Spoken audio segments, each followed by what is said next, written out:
Assalamualaikum warahmatullahi wabarakatuh. Apa kabar sahabat-sahabat semuanya? Kembali lagi bersama saya di Didi Line. Kali ini saya akan berbagi bagaimana caranya untuk mengecek kartu keluarga apakah aktif atau tidak ya teman-teman. Di sini saya sudah tampilkan sebuah kartu keluarga ya teman-teman untuk dicek keaktifannya. Namun sebelumnya yang baru bergabung jangan lupa subscribe terlebih dahulu, kemudian berikan like dan juga komentar. Share video ini apabila video ini bermanfaat. Oke, langsung saja saya akan praktekkan bagaimana caranya untuk mengecek kartu keluarga secara online apakah aktif atau tidak. Langkah pertama yang harus teman-teman lakukan adalah mendownload aplikasi ini ya teman-teman, QR dan barcode ya teman-teman. Tampilnya seperti ini ya teman-teman. Silakan di-download di Play Store. Selanjutnya tinggal dibuka saja teman-teman aplikasi ini teman-teman.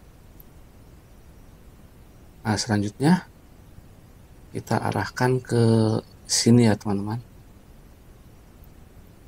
Nah, ke barcode yang ada di bawah atau tanda tangan digital Kepala Dinas Kependudukan ya teman-teman. Selanjutnya tinggal dibuka saja linknya teman-teman. Kemudian masukkan SAPSA ya teman-teman.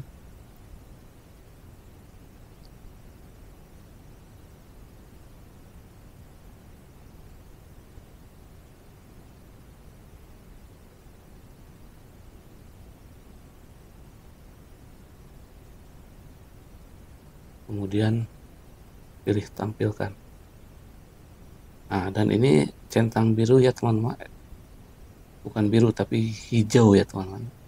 Ini tandanya kartu keluarga ini aktif ya teman-teman. Nah, mungkin itu saja yang bisa saya sampaikan. Mudah-mudahan bermanfaat. Jangan lupa dukung terus Didi Line dengan cara subscribe, memberikan komentar yang positif dan juga like. Share video ini apabila video ini bermanfaat. Sampai ketemu lagi di video-video saya selanjutnya. Terima kasih.